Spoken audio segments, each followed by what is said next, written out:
அலை கடலான திரண்டு வந்து ஆர்ப்பாட்டமே இல்லாமல் இங்கு அமைதியாக அமர்ந்திருக்கும் என் ரசிக பெருமக்களே, மறக்காம சர்ப்ரைஸ் பண்ணுங்க. தேங்க்யூ. என்னடா கைதிகளோட கொஞ்சிட்டு இருக்கீங்க? அச்சடா ஒரு ரூபா நிறைய வாங்கிட்டீங்களா? கோர்ட்டு கொண்டு போகணும். கொழுந்தனாரே, என்ன கொழுந்தனாரே, வேகாத வெயில பைக்ல வந்துட்டு ஜீப்ல வந்திருக்கலாம்ல? கொழுந்தனாரா? என்ன கொழுந்தனாரு? எதுக்கு கொழுந்தனாரு? என்ன பழைய மாதிரி கான்ஸ்டபிள் நினைச்சிட்டியா? இப்ப இன்ஸ்பெக்டர் ஒரு சாதாரண எஸ்ஐயோட பொண்டாட்டி இன்ஸ்பெக்டர் பார்த்து கொழுந்தனாரன்னு கூப்பிடுறா? சார், என் பொண்டாட்டிக்கு உங்க மேல பிரியம் சார். உன் பொண்டாட்டிக்கு என் மேல என்னடா பிரியா? இல்ல சார், நீங்க இன்ஸ்பெக்டரான ப்ரமோஷன்ல இல்ல சார், ப்ரமோஷனான சந்தோஷத்தால என் பொண்டாட்டி கோழி பிரியாணி கோழி குழம்பு எல்லாம் கொண்டு வந்திருக்கா சார். சோத்த போட்டு சொந்தம் கொண்டாடி காக்கா பிடிக்கலாம்னு பாக்குறியா? இல்ல சார். எதுக்குடா கை கட்டுற? ஐஸ் வைக்கிறியா? என்னடா வரப்பா ரெண்டு முறைக்கிறா? சார், அவர் கையை அவரை எங்கேயாவது வச்சுதான் ஆகணும். நீங்க எல்லாம் மனசுக்குள்ள என்ன நினைக்கிறீங்கன்னு எனக்கு நல்லா தெரியும்டா. அதுவும் குறிப்பா நீ என்ன நினைக்கிற தெரியுமா? இந்த கலிவரத நமக்கு கீழே கையை கட்டிட்டு கான்ஸ்டபிளா நின்ன வந்தானே, இவனை கைக்குள்ள போட்டு வச்சுட்டா ஈஸியா காரியத்தை சாதிக்கலாம்னு நினைக்கிறேன். சார், நினைக்கிறதெல்லாம் இல்லைங்க சார். அப்படியேங்க சார், நீங்க இப்ப சொன்னீங்கல்லங்க சார், அதையெல்லாம் சார் நேராவே கிட்ட சொல்லிட்டாருங்க சார். அடேங்கப்பா, எத்தனை சாரு! அநேகமா இந்த ஸ்டேஷன்ல மேல பெரிய மரியாதை வச்சிருக்கிற ஆளு நீயாத்த இருக்குன்னு நினைக்கிறேன் சார். சார், உங்களுக்கு முன்னாடியா சார் இத்தனை சாரு? நீங்க இல்லாத போது என்னென்ன சொன்னார் தெரியுமா? கலிவரதம் பத்தி தெரியாதா? காக்கா பிடிச்சு வந்தவன் சொன்னார் சார். அப்படியா? அது மட்டும் இல்ல சார், ஒரு அனிமல் பேரையும் உபயோகப்படுத்தினார் சார். என்ன சொன்னாரு? அதெல்லாம் சொல்லக்கூடாது சார். சும்மா சொல்லியா? நான் சொன்னியா? நான் இந்த போலீஸ் டிபார்ட்மெண்ட்ல இருக்கிற வரைக்கும் எனக்கு ப்ரமோஷன் கிடைக்கதோ கிடைக்கலையோ அதை பத்தி கவலையே பட மாட்டேன். நீ சாகர வரை கான்ஸ்டபிள் தானே.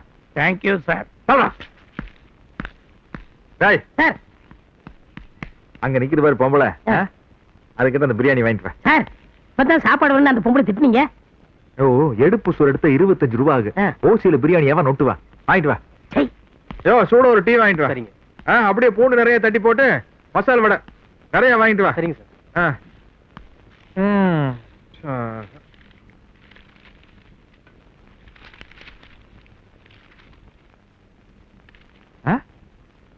மந்திரி சபையில் இளைய உறுப்பினரான விசாராட்சி சுகாதார அமைச்சராக பதவியேற்றார். கல்யாணமாய் 10 மாசத்துல குழந்தை பிறக்கிற மாதிரி எம்எல்ஏ ஆகி 10 மாசத்துல மந்திரி ஆயிட்டாங்களா? சுந்தரி நீயும் சுந்தரஞானும் சேர்ந்திருந்தால் தீருவோம். நான் சொல்லனா நீ சொல்ற? அவரோட டொய்ய நீ ஏன்டா சொல்ற? அவங்க டொய்ய அவங்க சொல்லுங்க. நம்ம டொய் வெளியே சொல்ற அளவுக்கு இருக்கு. ஏன் டொய் ஆயிருச்சா? ஏன்பா, வெள்ள வேட்டி வெள்ள சட்டையோட நம்ம தமிழ்நாட்டுக்குள்ள ஒரு கொலகார சுத்திட்டு இருக்கானாமே, யார் அவன்? ஒரு கொலகாரனா? 234 கொலகாரன் இருக்கிறானுங்க. 30 பேர் வடக்கு வேற போயிருக்கிறானுங்க. பேசியே கழுத்திருப்பாங்களே, அந்த கொலகாரங்களை பத்தி சொல்ல.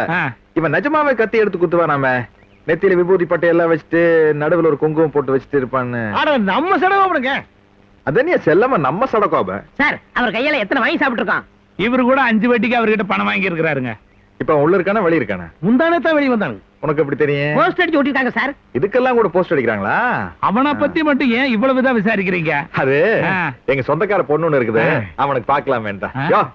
அவன் தான் அந்த கொலையை செஞ்சிருக்கான். நான் நினைக்கிறது மட்டும் கரெக்டா இருந்ததுன்னா அவனை உள்ள முடிச்சு போட்டுருவீங்களா? நான் இந்த ஸ்டேஷனை விட்டு வெளியே போயிருவேன்.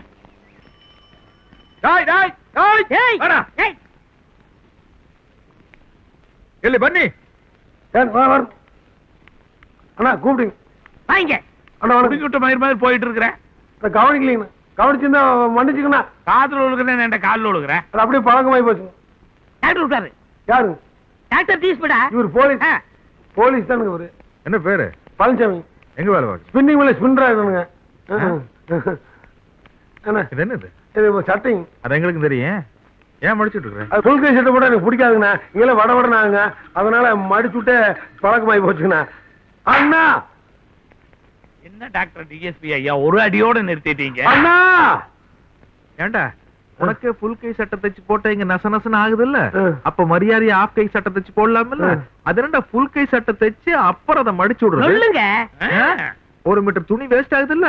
வேற அவனாவது கோவணம் கட்டி உயிரியா தெரிக்கேட்டல்ல யாராவது கோமணம் கட்டுவாங்களா ஐயா? ஏய், இறக்கி விடுறா.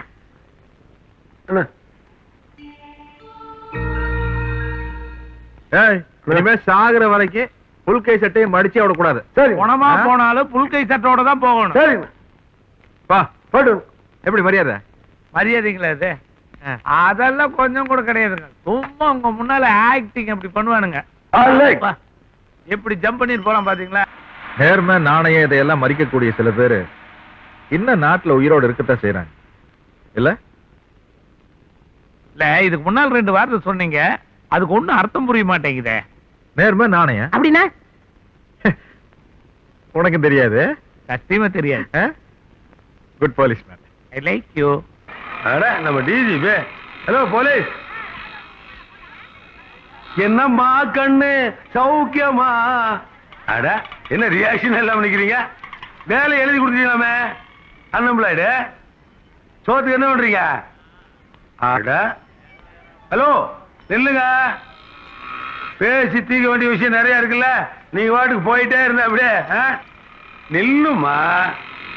டிக்ஜாம்ல எடுத்தேன்.